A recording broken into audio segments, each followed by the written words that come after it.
Muy bien, empecemos antes de entrar en el tema central de la noche por el recuerdo, la lección, la mirada a qué representó Germán Vargas Lleras, el ex vicepresidente Germán Vargas Lleras, en el escenario de la política colombiana, quien ha muerto el pasado viernes en Bogotá tras una difícil enfermedad que enfrentó por años. Exconcejal, excongresista, exministro de este país, ha sido recordado y homenajeado en estos últimos días. Obviamente tengo que empezar por su gran amigo, compañero, el doctor Luis Felipe Henao. Hola Diana. Pues para mí no es fácil. Germán, además de ser mi mentor, fue mi amigo. Tuve el placer de compartir muchas experiencias con él. Experiencias de formación porque me conoció muy chiquito, desde los 16 años. Yo patinaba en una oficina. Patinar para los que no son abogados. Le llevaba unos añitos, ¿no? Sí, patinar para los que no son abogados. Yo era mensajero en una oficina de Jaime Lombana. Ahí tuve la oportunidad, que es también gran amigo de Germán, tuve la oportunidad de conocerlo.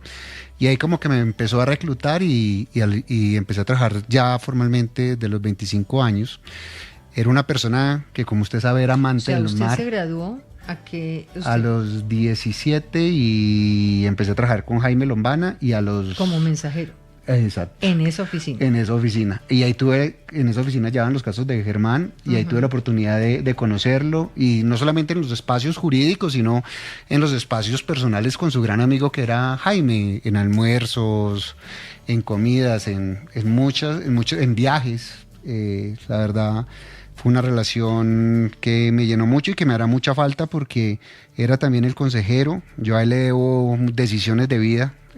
Como mi segundo hijo. Una vez me llamó un viernes a las 10 de la noche y me dijo: oiga, lo tengo entre pecho y espalda. Véngase para mi casa. Y estuvimos hablando hasta las 4 de la mañana. Me regaló unos libros de Allan Poe y al final me dijo: yo cometí un gran error en mi vida, y fue no darle un hermano a Clemencia. Y para mí mis hermanos son lo más importante, son mi familia.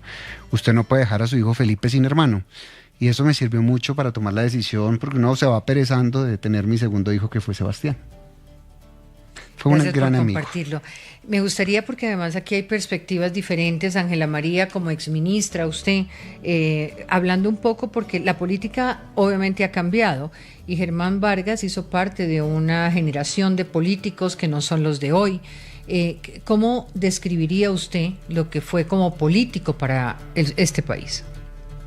Bueno, Diana, yo creo que yo le conocí dos fases a Germán Vargas Lleras.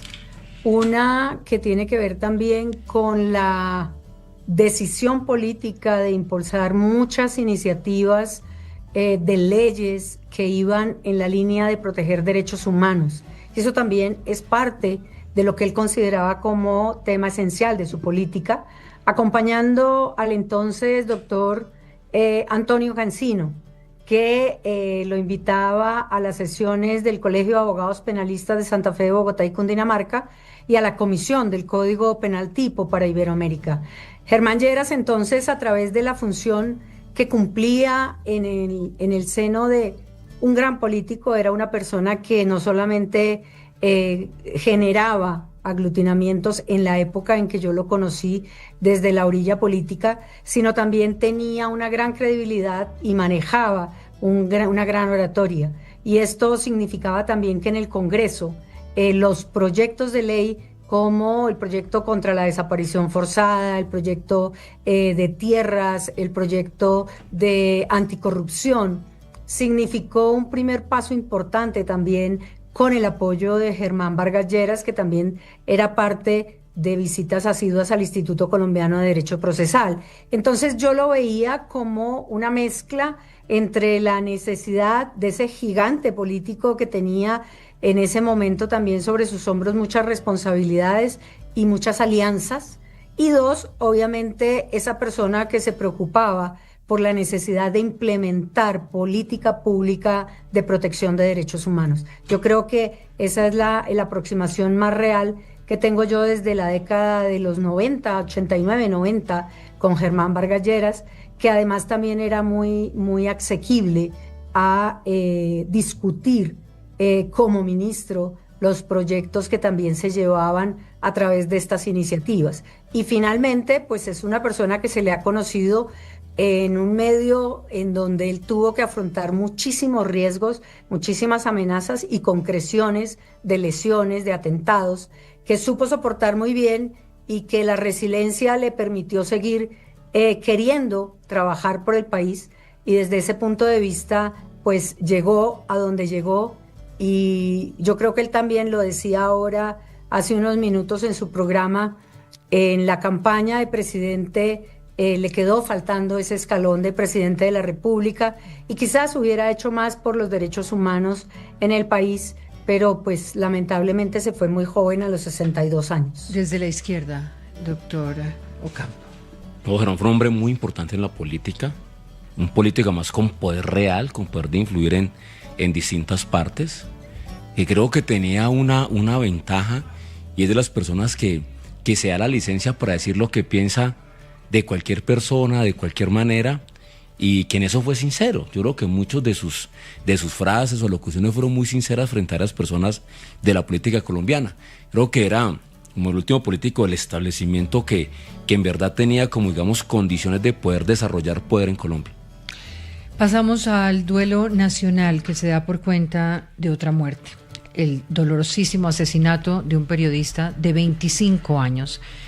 Él se llamaba Mateo Pérez, fue secuestrado, torturado, asesinado y enterrado por el Frente Darío Gutiérrez. Esta es una estructura del Frente 36 que está adscrito a las disidencias de alias Calarcá, con quien el gobierno mantiene activa una mesa de negociación.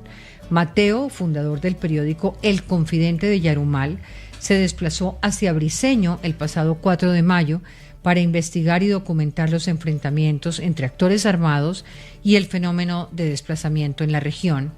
En el viaje que emprendió para hacer reportería, se encontró con varias advertencias sobre el riesgo que corría su seguridad ante la presencia de las disidencias y del Clan del Golfo, organizaciones armadas que se han empeñado en ese control territorial. Tras la desaparición de Mateo, se vivió un calvario para recuperar su cuerpo, el cual fue rescatado gracias a las labores de la Cruz Roja y de la Defensoría del Pueblo. El gobierno había ofrecido una recompensa de 500 millones para dar con alias Chalá, el presunto responsable del asesinato de Mateo. Chalá sería integrante de esa disidencia de las FARC con quienes, según el presidente, no hay negociación, pues dice que es una banda dedicada a la minería, y sin embargo el gobernador de Antioquia, que es Andrés Julián Rendón, le respondió al presidente diciéndole que Chalá es el sicario de Calarcá y que no intente lavarle la cara a las disidencias de las FARC. Por ahora este grupo armado pues rechaza, no ha dicho, no reconoce el crimen, o por lo menos no ha sido autorizado por la dirección de esa disidencia para hacerlo. ¿Qué revela el asesinato de Mateo Pérez a manos de las disidencias de Calarcá en Briceño? ¿Qué pone en evidencia sobre las condiciones del conflicto y la realidad de nuestros territorios y del ejercicio de la prensa allí, Álvaro? Diana, yo quisiera, bueno, este tema es muy sensible para mí, especialmente, pues, no solo por ser periodista, sino porque ahora soy decano de una escuela de formación de comunicadores.